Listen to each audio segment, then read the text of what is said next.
Tayo standby screen. So, we have, ang makikita natin kung tested na siya, di pa siya tested, or functional siya, or may limitations. So, we have 4 colors kasi to determine if pwede na siyang gamitin sa patient. So, regardless kung pwede siya i-start, pwede naman po siyang gamitin. Pero just to give you an idea or to share yung 4 colors na po yun, meron po tayong 4 na kulay. So, yung una yung nakikita nyo, yung gray. No? So sabi dyan, system has not been tested. So yung pangalawang kulay po is green. Ibig sabihin po nun, fully operational po yung atin pong machine. So yung pangatlo is yung dilaw, which is operational yung system pero may limitations. Like for example, hindi tayo nakasaksak sa AC outlet. That's our limitation. So limitations comes in different ways. So ano naman siya, indicate naman po siya ni machine kapag once na mapag-system test tayo. And then yung apat or yung pang-apat na kulay is yung red. So sana yun yung iiwasan talaga natin. Yung not operational. Kasi kapag red po, di po natin siya magagamit. So that is a safety feature ni Atlan na kapag may defect po yung machine natin, hindi natin siya pwedeng gamitin sa patient because it might hindi natin alam or mag-arise po ng problem pa po in the near future. So yan. So you have your standby screen as I have said. So you have 3 ways po to start ventilation. So kunin ko lang po ang aking test lang.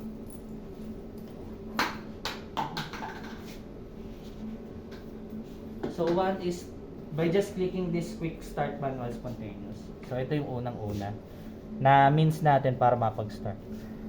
So, sabi ko nga kanina, select and confirm siya. Once you select, you need to confirm it.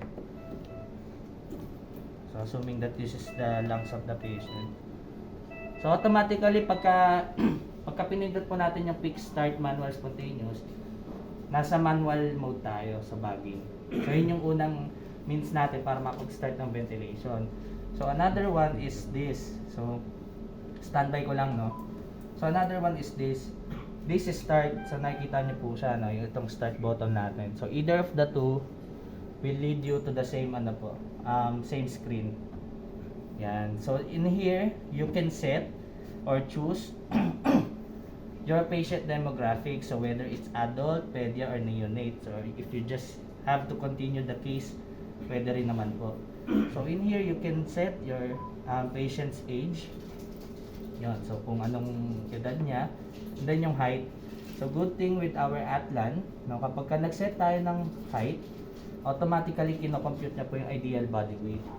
And that will bring you or give you also a preferred settings para po sa ating pong ventilation.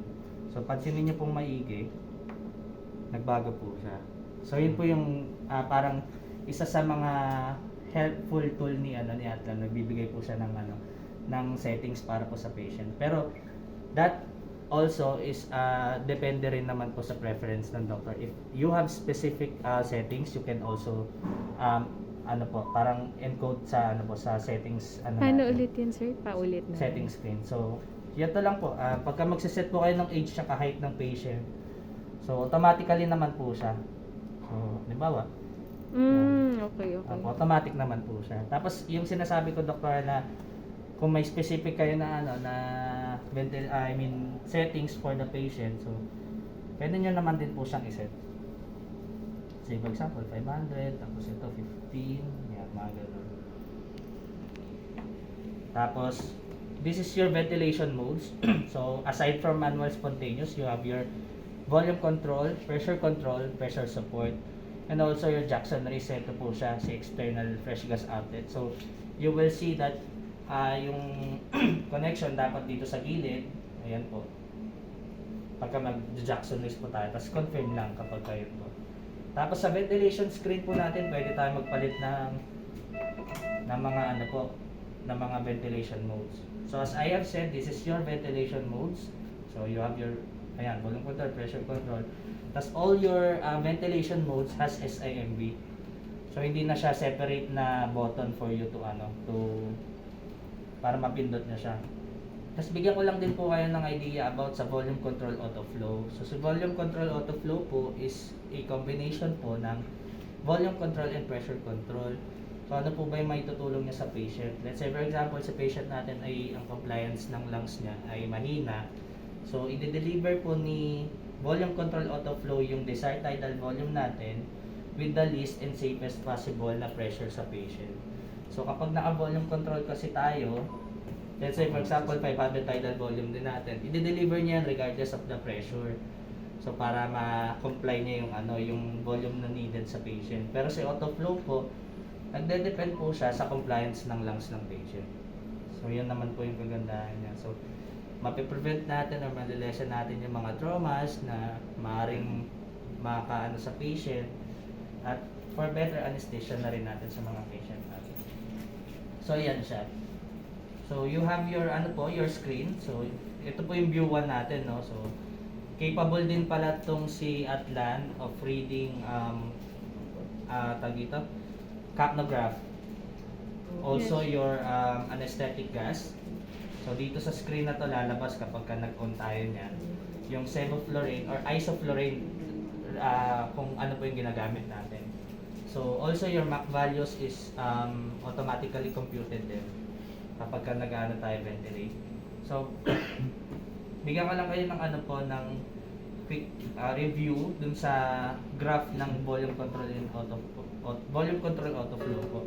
So in volume control meron tayong mga peak pressures. Yan yung sinasabi ko po na may may damage yung lungs ng patient if weak yung compliance. So in volume control autoflow, so mapapansin po natin na naka-volume control tayo, no. Tapos yung PIP niya is 20. So kasi kapag autoflow po, sabi ko nga magde-depend siya sa compliance ng patient. So maaari pa siyang bumaba depende sa compliance ng patient po. Tapos as you can see yung graph po, no, maiwasan natin yung mga peak pressure na kanina nakita natin para yun nga yung makapag-prevent po sa atin sa mga traumas ng patient. So you have also your your cardiac bypass mode kapag gagamitin po siya sa heart surgery. So dito lang po siya nakikita sa alarms, tapos settings, and then ito pong CBM or cardiac bypass mode po. On lang po natin siya, tapos naka na po siya. Naka-cardiac bypass mode. Tapos na-exit lang din po, ito po siya.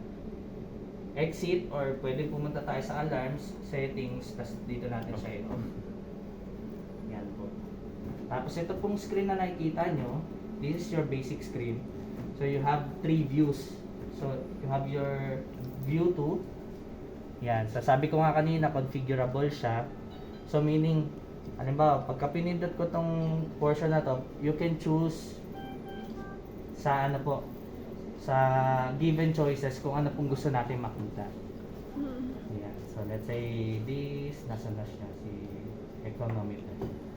And partner natin siya na low flow wizard.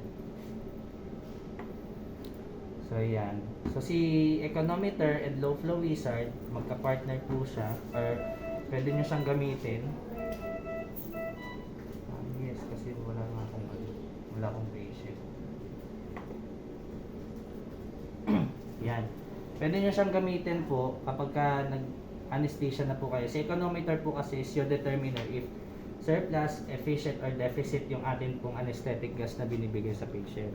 While on the other hand, si low flow wizard, fresh gas naman po. So in that way, kung lalo na't nakatangki pa po tayo, pwede tayo makatipid, pwede tayo mag-low flow dun sa anesthesia natin. So po natin makikita yung compliance. Tapos dito sa pressure, pwede pa natin siyang dagdagan ng PMIN. Yan. So pwede pong 4 na makikita natin. Sorry. Yan. Tapos dito po sa yan, pwede po natin siyang palitan din ng mga, let's say for example, gusto niyo na timer or na stopwatch, pwede rin naman po. So kasi Ilang monitor, ilang views ang kaya niyang ilagay sa isang... ito po yung view to natin, Doktora. Opo, Tapos sir. you have 1, 2, 3, 4, 5. Tapos yung pressure natin. Itong mga to. Yes, opo. Sa lahat po yan configurable, Doktora. Tapos, Touching. apa. Try ko lang sir. Sige po. You can, you can, Tapos, paano yun? yan, yung content. Content. Tapos, pili po kayo kung ano kung gusto Okay. niyo po makita. Ay. Sa scale na po yan, doktora. Mali. Balik ka po sa content yan. Pwede po kayong gumamit ng ano po ng rotary knob. So that is to change or choose kung ano pong parameters yung gagamitin natin. Okay. Ayan. So punta naman po tayo sa view 3. So sa view 3 may kasama ng flow flow graph. So makikita niyo na po siya. So kanina naka ano ka lang po. Kita mo lang is yung for your air pressure. Ayan. Pwede kasi itong palitan.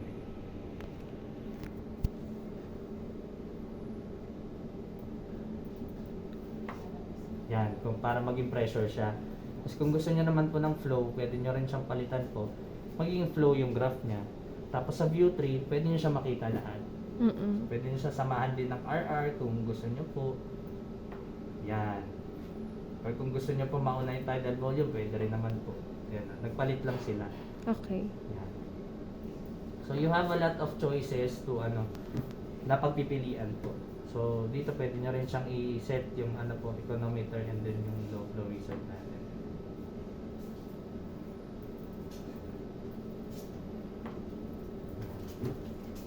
Tapos at the end of the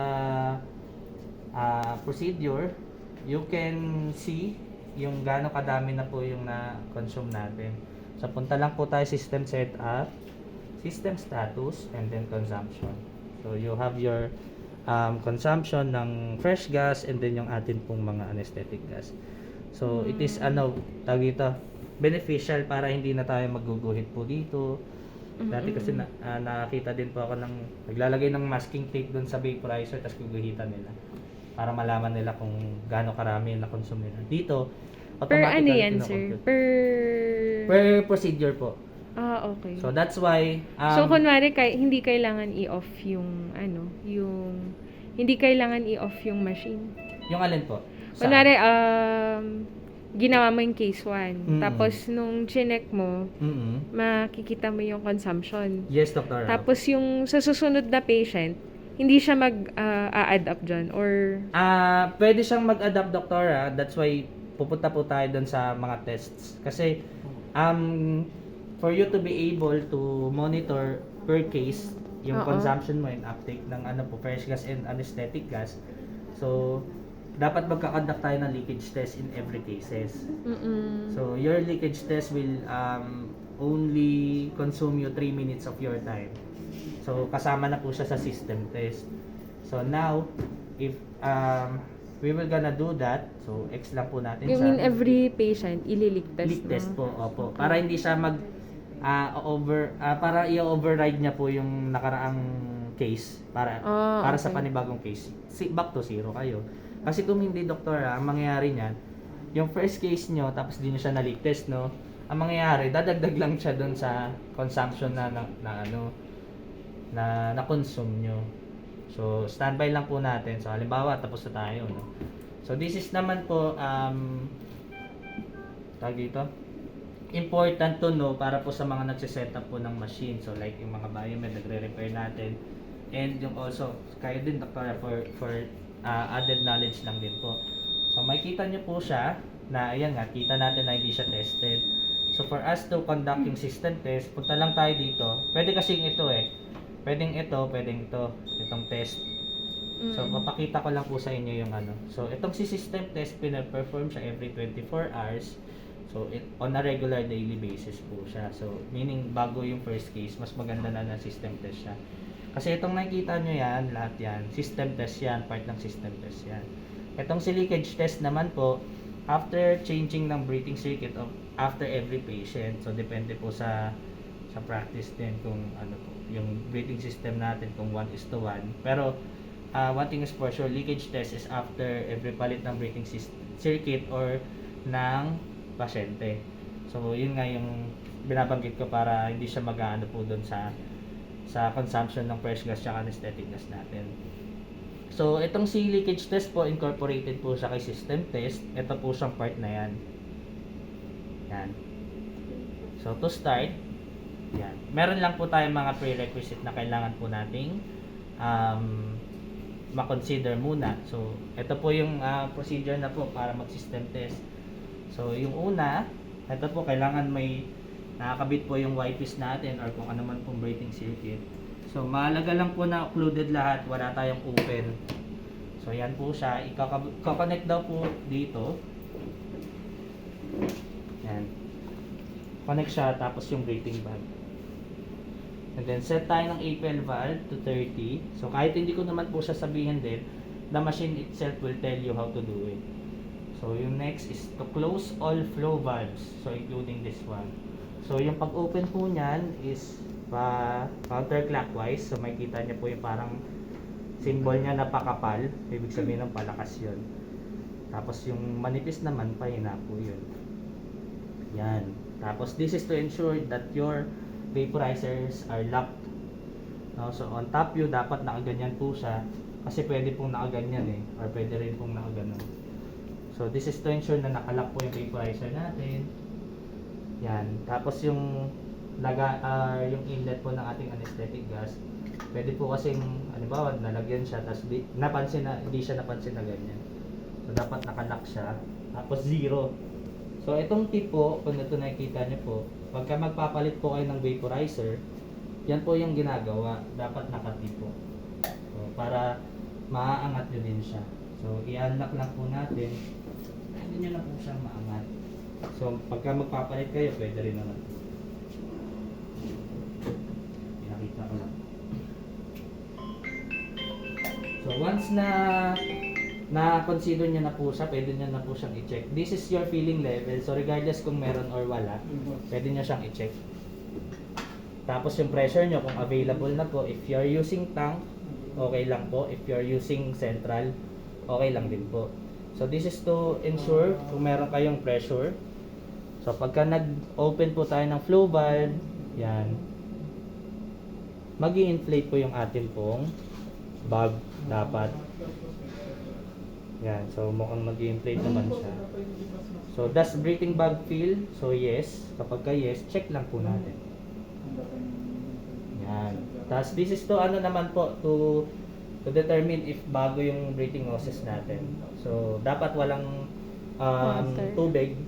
Tapos, dapat i-stretch din siya kasi may mga ibang breathing circuit na hindi pa stretch eh. So, yan po siya. Check lang po natin siya. So, dito po. So, auto flash, checking ng auto flash. Since naka 30 tayo, dapat hindi po siya bababa ng 15. So, as you can see, di rin siya umangat ng 45 kasi since nakaano po tayo, 30 lang tayo. Pagka drain up natin siya, dapat hindi siya bababa ng 15.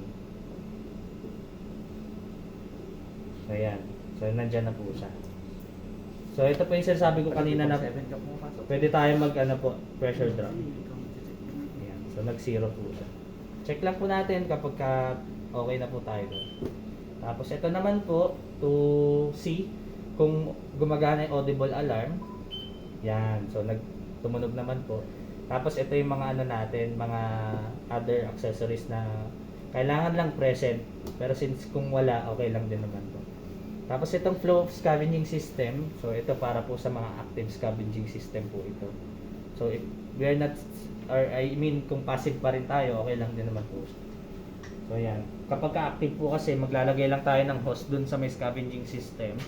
Kulay violet. Tapos, saksak natin sa kung saan po yung daluyan po nun. So, check lang din po natin siya. Yan. So, dito naman, so kapag nakakita ko, pagka magpapalit sila ng soda sorb, tatanggalin nila, tapos lalagyan nila masking tape, lalagyan nila ng date na kung kailan na-replace. So, dito, kung palagi natin siyang ginagawa, yung system test, malalaman natin na nakapagpalit tayo. So, ito yung huling palit natin. Kung ito man talaga yon, August 23. So, pwede kasi natin siyang i-reset. Tapos automatically, yung date and time today, kung tayo ay nagpalit po ng soda sorb ngayon, may encode po siya dun sa system. Ganun din sa water trap. Kasi sabi ko nga kanina, every 30 days po siya pinapalitan. Hindi totoo yan. So, ayan. So, ayan, reset lang. Kapag so check lang din naman po natin. Tapos, pinapa-connect nyo yung sampling line. So, since naka-connect na tayo, in the top to where yan, check lang po. After nun, automatically, i-system test ng machine yung sarili niya. Tapos along the way, no, habang nagkakandak po tayo ng system test, no, pagka while on the process of system test, meron siyang na-detect na problem, iano niya po yan, mag-a-appear yan dyan, tapos hindi siya magpo-proceed hanggat hindi siya na-entertain. So, isa yun sa mga safety feature din ni Atlan na hindi siya talaga magpo-proceed ng may ano po, may parang defect or something na concern po regarding sa anesthesia machine. So, yan siya, these are your ano po, yung mga chine-check niya. So, while ongoing that. So, that will all, ano lang po, that will consume you 8 minutes lang yung system test. So, kaya mahalaga na gagawin po siya every, ano po, bago yung first case po ng, ano, ng hospital. Lalo pa dito, napakadami ng pasyente. Sir, yung battery pa niyan, Kwan?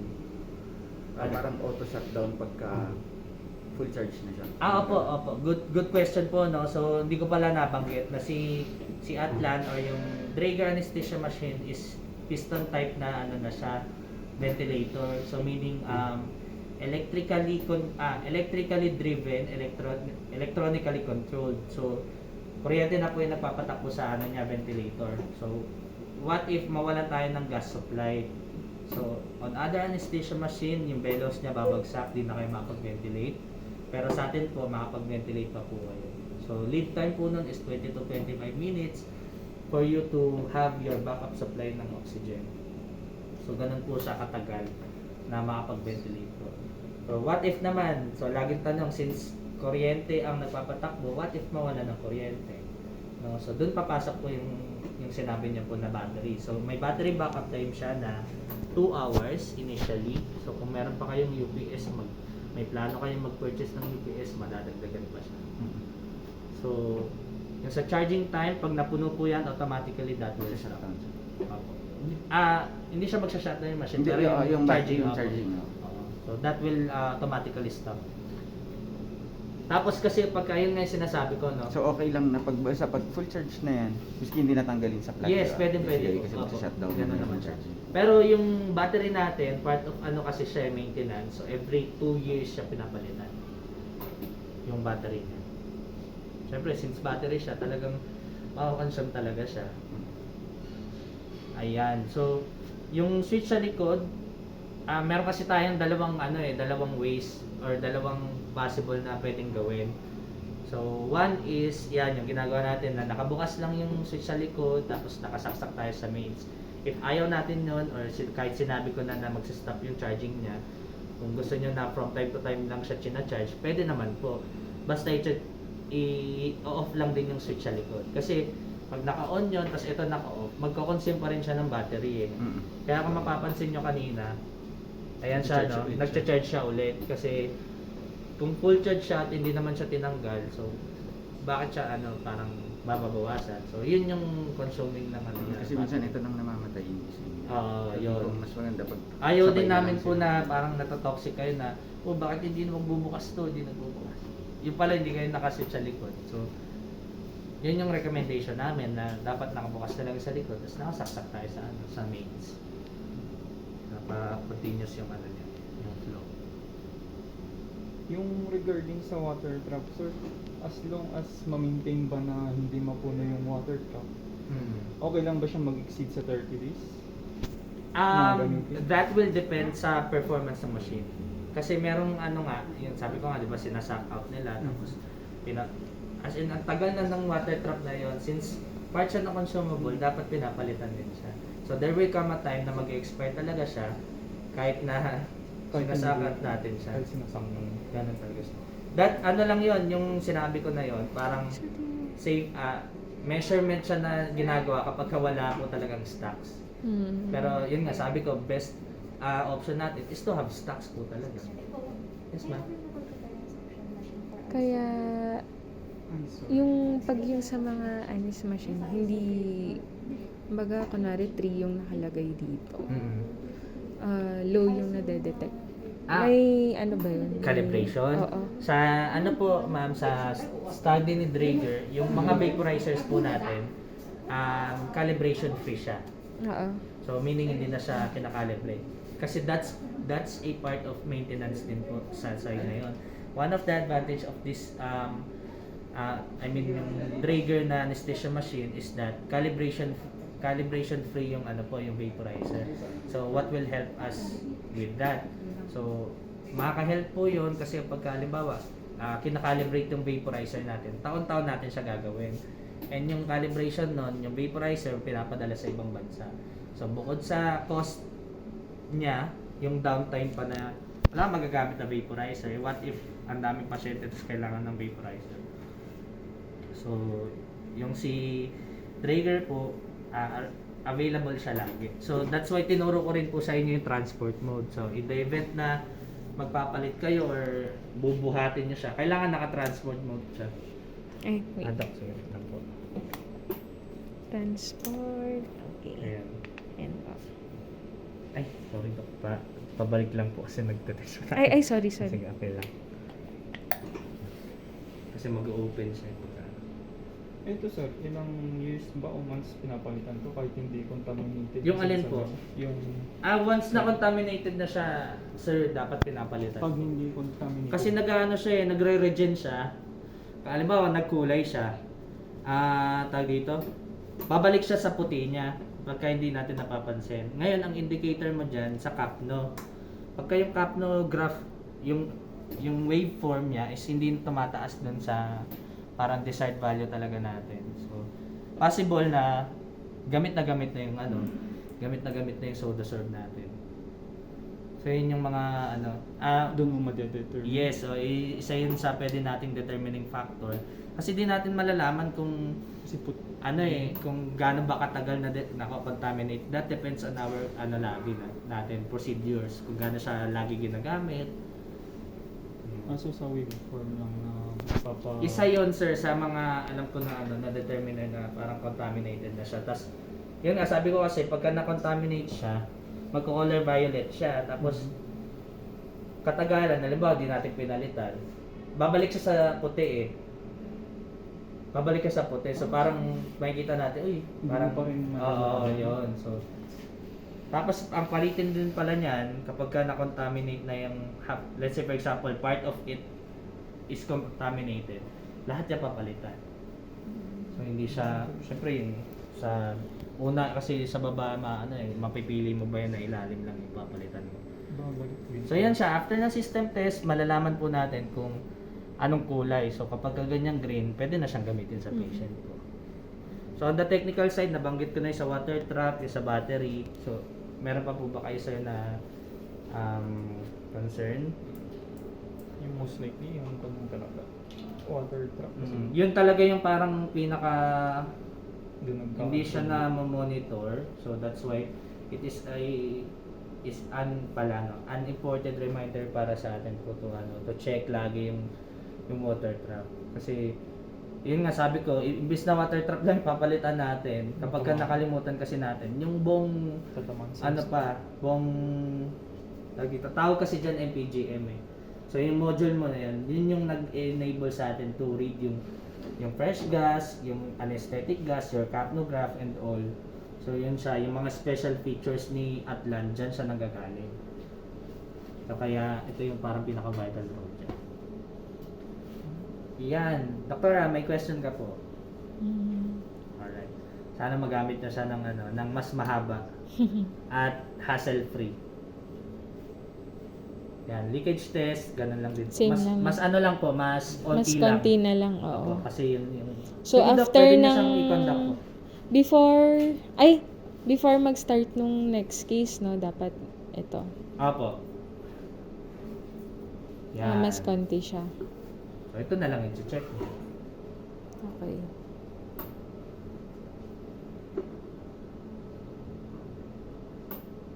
Yan. Tapos ang storage na ito, Doktor, hindi naman mukhang mainit dito kahit walang aircon, no? So, mahalaga lang hindi siya dusty, hindi siya sobrang init, at hindi rin sobrang lamig. Ang ambient temperature niya is 5 degrees centigrade to 40. Yan yung parang allowable range ng temperature na pwede siya.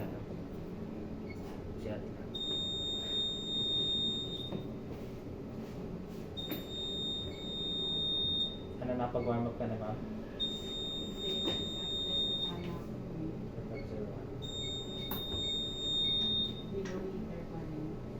Ah, 27. Kung ka na 38 yan. Sa'yo, sir. Years din ba or sa screen din magpapakita bago palitan? Yung alin po? Yung laman or yung vaporizer mismo? Parehas. Sa laman, sir, malalaman mo naman yan kapag ka ubos na. Sa vaporizer, sa experience ko, sir, wala pa kami pinalitan na vaporizer since nag-install kami. Since install? Yes. Kahit sa mga lower models namin. Kahit palaging ginagamit yung machine? Magkakaano na lang naman yan, sir, kapag ka hindi na okay yung ano niya eh. Parang bigay na anesthetic gas doon sa sinet mo. Alam mo, nag-set ka ng 3. Sinasabi ng doktor kanina. Set ka ng 3 pero yung reading mo ano lang, mga something 2.2, ganyan. So pwede kasing baka mataas din yung fresh gas mo kaya ano. So maraming pwedeng possible reason or cause nung hindi siya nag-ano. Kasi ano siya parang gradual din yung ano niya. Yung pagbibigay niya. Nakakatuwa naman dito sa Baguio Gen, doktor ang nagpe-prepare Nang alin sir? ng anesthesia machine. Ay, oo. Oo, sir.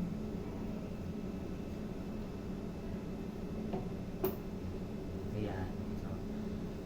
So, yung kadalasan kasi ang leakage test na ginagawa ng mga doctors is that halimbawa yan, tatanggalin ko to, no? Tapos mag-high pressure yan. Set nila APL valve ng maximum, tapos auto flush. Tapos magpipiga lang yan. So, dapat hindi siya bababae dun sa pressure gauge ng depende kung 70 siya bababa ng ng mabilis. So, yun yung leakage determinant nila, sir. So, pwede rin naman pa siyang gawin. Actually, hindi ko naman talaga hinihinder to do that. Pero ang kagandahan kasi sa leakage test natin is that meron kang numerical value. So, kung titingin ka dito, di mo alam kung gaano kadapin na ba yun. Ay, ito nga pala sir. Di ba okay lang yung ganyan? Basta hindi mag-grade yung... Hindi mag-grade. Ang threshold value niya is 250 milliliters per minute. Pasado pa rin kahit minimal lang yung kanya. Opo. Kasi si machine talaga, meron siyang 10 ml per minute na leakage. Sa system niya na yun parang ganun siya din inano ni Drager. On the technical side na kasi yun, sir. May reason behind that kasi parang inaalaw niya na na mag-flow din yung